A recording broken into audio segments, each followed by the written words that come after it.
but now that our concrete's curing, we're going to let that wait about a week while we soak it. There's a few things we're going to catch up on. Now, I don't know if you guys remember that front gate. It was down here somewhere, but we've actually had it pushed back. The guys who did the fencing actually dropped those 2 hardwood stakes in. They redid the fence, bring this up here, and what this has done is created an area where trucks can actually drive right up without having to stop on that funny little area that we had there that was quite steep.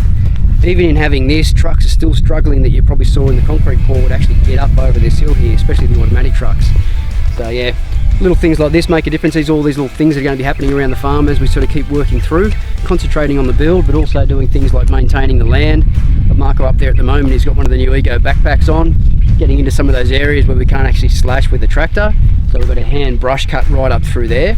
And once that's down, we might have to look at maybe planting all this out with maybe some grass, like some native grasses and things like that, and a bit of mulch, just so that we don't have to come back here and keep having to hand slash all that. So again, these are ongoing projects that we're just going to have to keep working through while we're out here. And I'll show you some of the other things that we're working on as well. Yeah, little progress update of where we're at.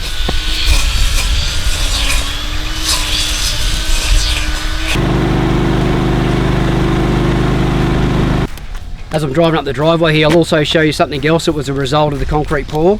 The trucks coming up here, trucks loaded at probably 27, almost 30 tonne, once they've got their 7 or 8 cubes of concrete on the back. So when the guys were coming up here, some of their steer tyres have actually really rutted out the bitumen. So in a couple of areas we're going to have to replace a lot of this. I'll show you a closer look at that now. So you can see here where they came up around the corner. Like I said, some of the front steer tyres just had so much weight on them that they've just broken up the bitumen. Now I'm going to have a bit of a closer look at this and see what the warranty is. I think it was supposed to be 50mm thick. In some parts I think it may actually be a little bit light on, so I might have to go back to the road contractors about that, because there are quite a lot of areas that are chewed up. You can see some of those small little hairline cracks, but other areas like this is just completely chewed up. So some of the joys of building and renovating, these little things are unforeseen.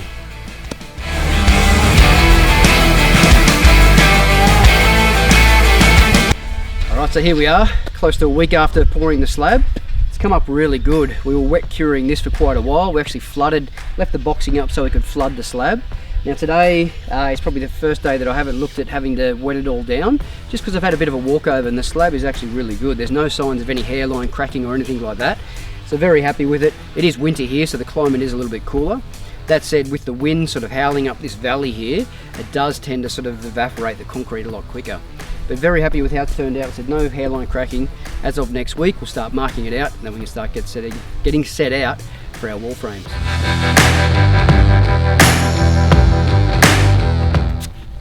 This is the best thing about the slab. A whole new play area for the kids, me included.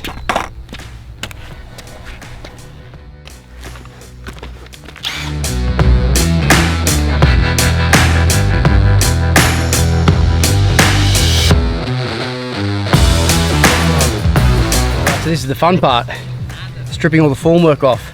It's kind of like opening up a Christmas present just to see what's in behind there. I like looking at all the finish of how that edge beam's come up. It's come up really nice. There's a couple of spots where it bowed out a little bit because it was quite high. The pressure of the concrete just pushed the formwork out. In a couple of spots, so we may have to hang the frame out a little bit and muck around with it. But I'll keep going now and get all this stripped. And yeah, you'll get to see the nice finished concrete edge.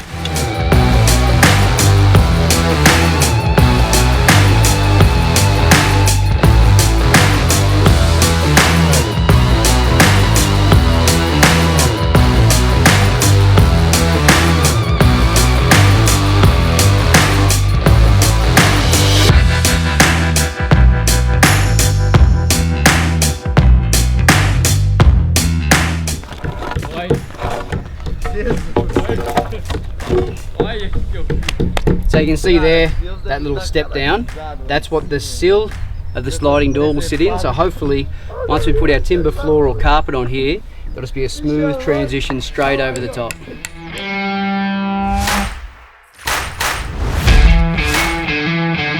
Alright, so here's today's project. Al over there, got all this cypress pine. We're going to be making a planter box, bit of an organic sort of planter box.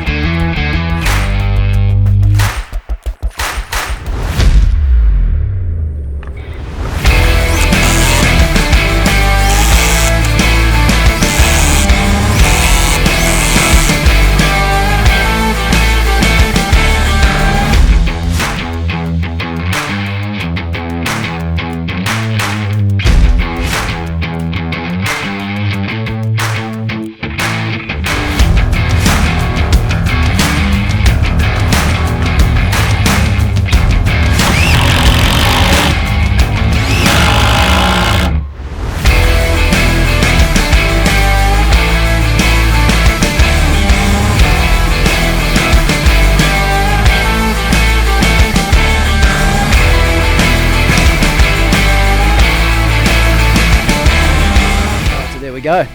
Project planter box complete. This has been ours little baby. She's done a course through the guys at the Healthy Patch. But yeah, we'll put the link below to those guys. The Healthy Patch is a really good course. I've had a look at it as well, and yeah, quite handy. But check this thing out. Very nice. Sugar cane mulch, cow manure, compost, mushroom compost, seaweed liquid, molasses, believe it or not, rock minerals, potting mix, and just ordinary. The idea living out here was trying to be a little bit more self-sufficient, so we're going to have our own organic gardens and prove. So there you go guys, you got to see some of the bits and pieces that we were doing while we were waiting for our concrete to cure. Now we basically put in this vegetable garden. You can see how much it's taken off here now. Came up an absolute treat. We're getting fresh veggies out of that every single day. I'll show you a close up of that in a sec. Had some people out here to celebrate the slab going down. We burn off our big bonfire pile which is down there. I'll show you the results of that. That was great. So yeah, just a few little things. Sort of had a couple of weeks there. We let the concrete cure, and yeah, now we're sort of getting back to ready to jump into our wall frames and trusses. So yeah, let me show you a close look at this garden. All our fresh salads and veggies are in here. So lots of lettuces. We've done kale. These flowers are, I forget what they're called. Alison will probably know more, but they're to keep the bugs away from eating all the salads. We've got tomatoes, we've got cucumbers, capsicum, we've got everything growing. We even put a passion fruit vine over there, and I'll show you that one as well. It's going to take off a treat.